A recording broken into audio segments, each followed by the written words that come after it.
Everyone good morning. আজকে অনেক সকাল সকাল ঘুম ভেঙে গেছে, বর গেছে ভোরবেলা অফিস, আর বাইরে দেখো কেমন রোদ ঝলমলে আকাশ, বৃষ্টির লাতা পাতা নেই, আর গরমটাও সেরকম লাগছে। আর ঘুম থেকে উঠেই আগে বিছানাটা ক্লিন করে নিয়ে ক্লিন করে ডাস্টিং করে তারপর ঘর ঝাড় দিয়ে মুছে স্নান করে চলে এসেছি ঠাকুর ঘরে। আজকে যেহেতু শ্রাবণ মাসের দ্বিতীয় সোমবার, ওই জন্য আমি তাড়াতাড়ি আজকে পুজো দিচ্ছি। তারপরে তো আমাকে বেরোতে হবে পড়াতে তাড়াতাড়ি, আর যেহেতু সোমবার আজকে একটু তাড়াতাড়ি আমার পড়ানো থাকে।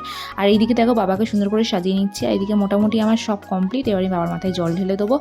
তো শ্রাবণ মাসের প্রথম সোমবার আর লাস্ট সোমবারটা আমি করার চেষ্টা করি, আছে লাস্ট সোমবারটা মন্দিরে গিয়ে জল ঢালার। তো এই দেখো এদিকে মোটামুটি আমার পুজো কমপ্লিট। আর পুজো দেওয়ার পর আমার সিংহাসনটা কেমন লাগছে তোমাদের এক ঝলকে দেখিয়ে দিচ্ছি। আর এই দেখো কি সুন্দর লাগছে না। আর এটা হচ্ছে আমার একটা শান্তির জায়গা, মনে সুখ দুঃখ যতই আসুক আমি ঠাকুরের কাছে এসেই বলি। তারপর দেখো রেডি সেডি হয়ে আমি চলে গেছিলাম পড়াতে, আর বিকাল হয়ে গেছিলো, খেয়ে নিচ্ছিলাম এক কাপ চা। তো এটাই ছিল আজকের সারাদিনে একটা ছোট্ট ব্লগ। তোমাদের কেমন লাগলো অবশ্যই কমেন্ট করে জানিও। তো চলো টাটা।